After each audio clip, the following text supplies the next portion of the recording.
Doctor, ¿cómo asume el mundo universitario, el mundo académico, estos resultados de esta prueba global en que evidentemente no solo en nuestro país no se avanza, sino que en el mundo que está vinculado a este control se advierte que hay bajas y que entra también a generar un grado ahí de inquietud?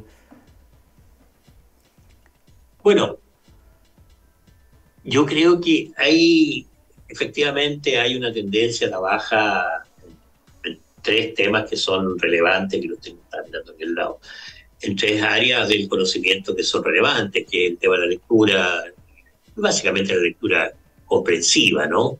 Es entender un poco lo que se lee, no solo lectura de una ABC. Lo segundo en matemáticas y lo tercero en ciencia. Tenemos también cuando estas son como tendencias que pese a haber habido en un momento una superación, digamos, un avance en las curvas, ellas coinciden y después viene una baja. La subida coincide con algunos temas y por eso la razón fundamental es explicarse por qué. Bueno, hay muchas razones, yo voy a dar las que a mí me parece. Una primera es porque aquí ha habido una inversión pública del Estado significativa durante un periodo de la educación en Chile. Cuando nosotros partimos, yo recuerdo el año 90-91, en el gobierno del presidente Elwin, me tocó estar a cargo de las escuelas rurales.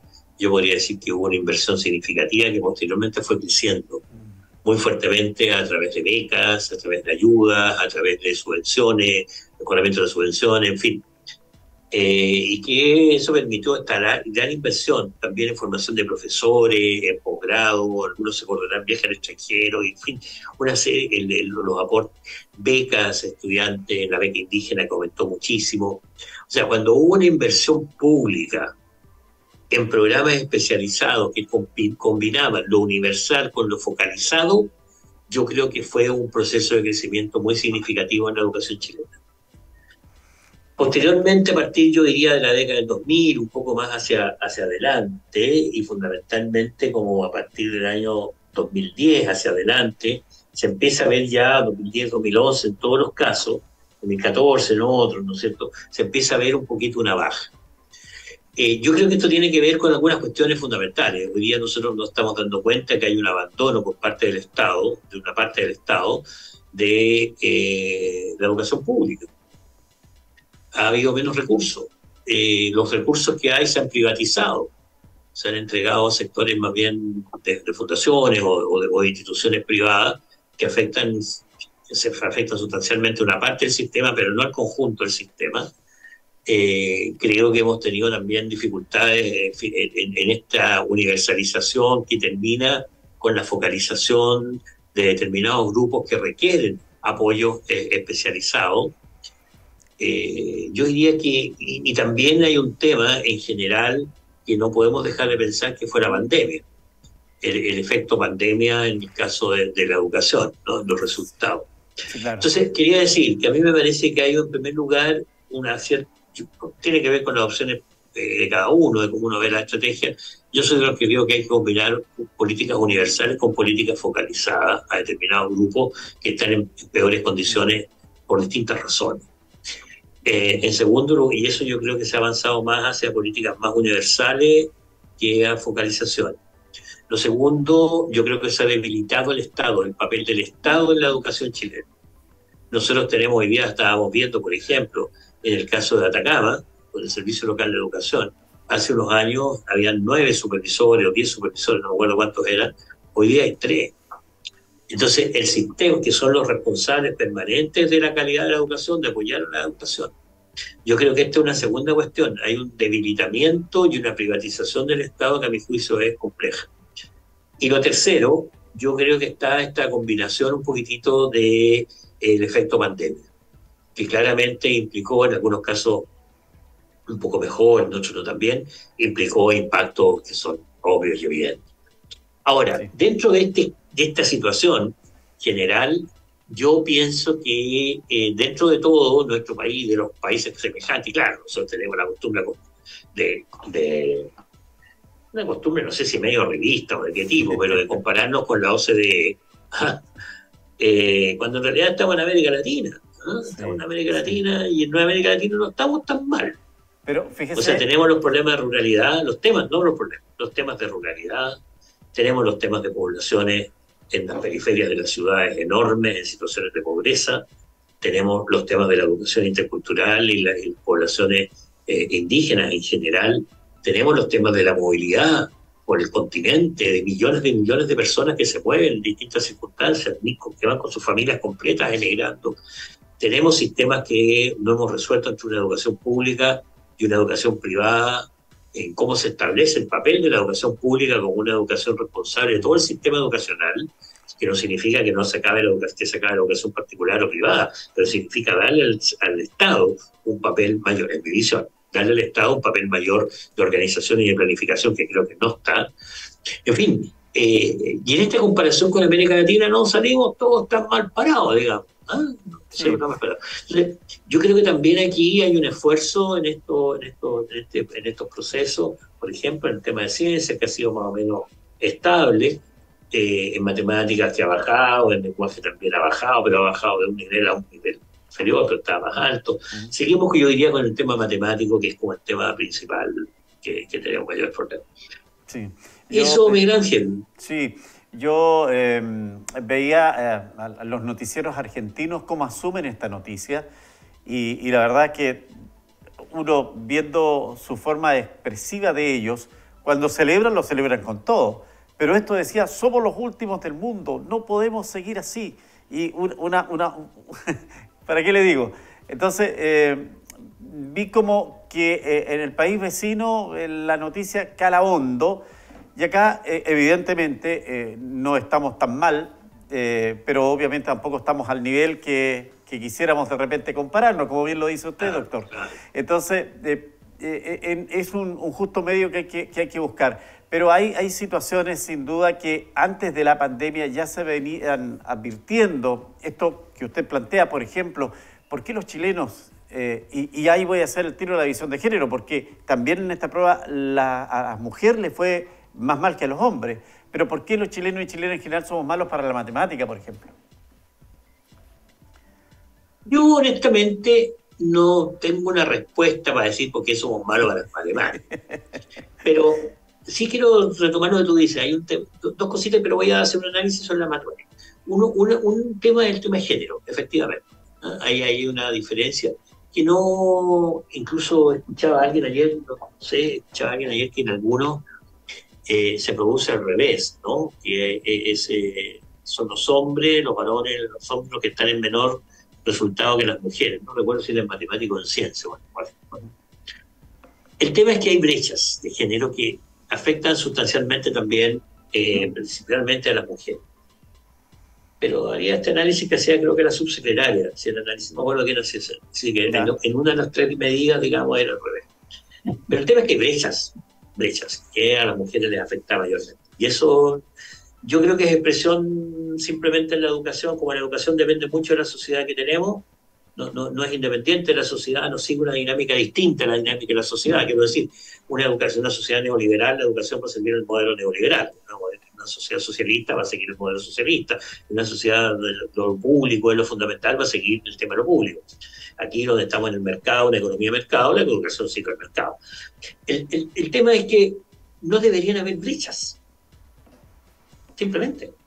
Va a haber una diferencia, una parte, muchas cosas, pero no deberían haber esas brechas que hay hoy día. Esa es una primera cuestión, porque expresan, no son más que la expresión de una brecha de la sociedad, de salario, ¿no es cierto? Una brecha de situaciones que no son justas a nivel de trabajo, a nivel de quien recibe más violencia, a nivel de la participación política y social reconocida en la sociedad. O sea, de alguna manera la educación refleja un poco el tema social. Por lo tanto, muchos de los problemas que los vamos a resolver aquí en la educación se resuelven en la sociedad. Hoy día, por ejemplo, en la nueva Constitución, el debate y la reflexión sobre la nueva Constitución. ¿Cuánto de la nueva Constitución va a ayudar a resolver estos problemas y cuánto no va a ayudar a resolver estos problemas de género? Por ejemplo, porque los problemas son efectivamente, la educación expresa el tipo de sociedad a la cual pertenece. Lo segundo, aquí hay un tema con la ruralidad también que para nosotros no es un detalle. Nosotros tenemos una región en que depende de los indicadores, el Instituto Nacional de Estadística, si Naciones Unidas, si la OCDE o quien sea, y tenemos más o menos un 30 y un 60% de población rural en la región. Y en el sur de Chile también. Entonces ahí también hay que ver cómo se va este tema. También hay brecha entre lo urbano y lo rural. Cuando nosotros vemos que a nivel nacional, y uno lo ve en los diarios de los mejores, vamos a tener luego, no sé cuándo, creo que en enero salen los resultados de la PSU, de la PIS, de la PAES.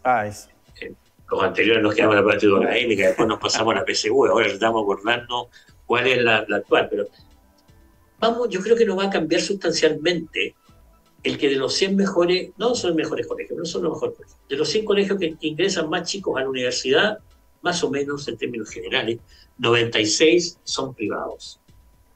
Principalmente de esos 96, la mitad de Santiago y la mitad de 3 o 4 comunas de Santiago. Así es. El resto, los otros 4 son particulares subvencionados, 2 particulares subvencionados, 2 municipales en términos generales, así, no sé, entre ellos el Bicentenario de Temuco, y distribuidos en regiones. Entonces, esa es la realidad de la educación, y eso se transmite, porque ahí hay una inversión de 500, 600 mil pesos, 400 mil pesos en un determinado, y los otros son, por ejemplo, en educación de adultos, los cuartos medios, 74 mil pesos, 75 mil pesos. Las diferencias son locas. Y ojo, que en educación de adultos sale el 20% de los estudiantes de enseñanza media en Chile. El 20%. Que no es menor. Y ahí nosotros no es menor. Y ahí nosotros tenemos 70, 75, 80 mil pesos de subvención. Y en los otros tenemos 100, 200. Y en los otros tenemos 400, 500. Entonces, aunque se haya terminado el lucro, y que no corramos el riesgo que vuelva, se terminó el lucro, ¿no? La subvención continúa una diferencia. ¿Qué quiero decir con este pequeño análisis tan genérico? Claro. Es que yo creo que aquí hay que pensar en la estructura del financiamiento del sistema educacional. Porque mientras el sistema educacional actual esté bajo el supuesto de la subvención, el supuesto de la economía de mercado, no vamos a tener solución a estos problemas. Por más empeño que le pongan los profesores que le ponen, por más empeño que le ponen el Ministerio de Educación, los funcionarios públicos, el Ministerio de Educación aquí lo rescata y valora enormemente como a los profesores. A los equipos de la Secretaría Ministerial, donde hay 2, 3, 4 que tienen que ver todo lo que tenga que ver con el sistema educacional, funcional. Por mucho empeño que le pongamos nosotros en la universidad, que le ponemos en empeño, fuerza, trabajo, idea, producción, investigación, publicaciones. Mientras no se modifique efectivamente la estructura y se priorice lo público, no vamos a tener mayores respuestas. Vale mejorar un poquito más, un poquito menos, podemos decir, mira, la curva subió, la curva...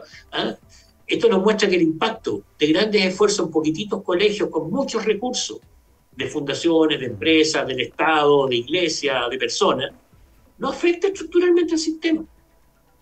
Afecta a unos colegios, otros que pueden mostrar, aparecer en las páginas de los diarios, pero no afecta al sistema estructuralmente. Lo que afecta estructuralmente son políticas públicas financiadas que apoyen la educación pública y que apoyen un Estado que se hace responsable de la educación en Chile. Sí, en eso hay plena conciencia y se comparte este comentario. Cuando conversaba ayer con el dirigente del magisterio, me planteaba lo mismo, me decía, creo, por ejemplo, que en el financiamiento, durante la pandemia se pagó por matrícula. Es decir, 45 alumnos se pagaba por 45 alumnos, pero terminó ese proceso especial y se volvió a cancelar por asistencia. Y en una región donde el invierno es duro, es crudo, y donde las enfermedades merman la asistencia, obviamente los colegios y los municipios no tienen los recursos necesarios para poder financiar una educación de calidad. Es decir, no solo los municipios. Mira, Miguel Ángel, ¿cuántas escuelas rurales han cerrado aquí en la región? Sí. En Chile y en América Latina. Claro. Aquí se habla de los municipios, pero han cerrado cualquier cantidad de escuelas rurales. Claro. ¿Cuántas escuelas rurales hoy día se están manteniendo porque traen el transporte? Niños urbanos los llevan a los campos. Y las escuelas rurales están en las zonas rurales, pero sus niños son urbanos. Sí. O una parte importante de ellos son urbanos. Y tiene razón usted, doctor, porque, por ejemplo, el Padre de las Casas, la Fundación Magisterio de la Araucanía, es la que tiene la mayor cantidad de colegios, no el municipio. Claro. Entonces, uno tiene que preguntarse, efectivamente, si el tema es municipal, son los servicios locales de educación, son los particulares subvencionados. Yo creo que no. Yo creo que todos hacen ese esfuerzo. Aquí hay una crisis en los particulares subvencionados que muchos los están resolviendo por los PIE, los programas de integración educacional que tienen un apoyo especial, o por la subvención preferencial, o porque se ganan un proyecto. No porque tengan estos mismos colegios, colegios particulares subvencionados y municipales, no porque tengan proyectos, la educación de adultos. ¿Cómo hacer que se financien efectivamente bien? No a través de proyectos, de que yo tengo que poner un montón de niñitos, que les tengo que aplicar unos test para que ojalá queden en el PIE y eso me signifique un equipo y más recursos, que subvención preferencial, ojalá. No, eso no es correcto. Además que es una burla y otra cosa es que ayudemos a los niños con necesidades educativas especiales. Claro. Esa es una obligación del Estado, ese bien. Pero su objetivo es ese, apoyar a los chicos, no financiar el sistema educacional, lo que no financia la función. Claro, así es, doctor. ¿Fija? Tema de fondo. Lo que necesitamos es un cambio radical del sistema. Financiamiento, es donde necesitamos a lo mejor, y lo bueno sería que con esto se ponga sobre la mesa qué hacemos, porque lo que está hecho. Lo que necesitamos ahora es mirar al futuro, proyectándonos a un mejoramiento. Así que, doctor... Efectivamente. Quería solo cerrar. Yo creo que a lo que tú dices, Miguel Ángel, hay que fortalecer lo público. No pensando en lo público solo como lo estatal, sino que lo público como el Estado responsable de un sistema educacional al cual se someten, y se someten en el sentido de la legalidad, la institucionalidad, el financiamiento, la responsabilidad social del desarrollo de los territorios, todo el sistema educativo. Esa es mi visión, ¿no? Que no significa eliminar lo privado, significa que tengamos algo que nos ordene, que no sea el mercado, que algo que nos ordene en el desarrollo de los territorios. Así que eso... Sí, doctor. El doctor Guillermo Williamson, director del Departamento de Educación de la Universidad de la Frontera, este análisis de la prueba PISA. Gracias, doctor. Hasta cualquier momento. Muchas gracias, Miguel Ángel. Y nuevamente felicitaciones por los 50 años de UFRO Radio. Súper bien. Un abrazo grande. Adiós. Nos vemos.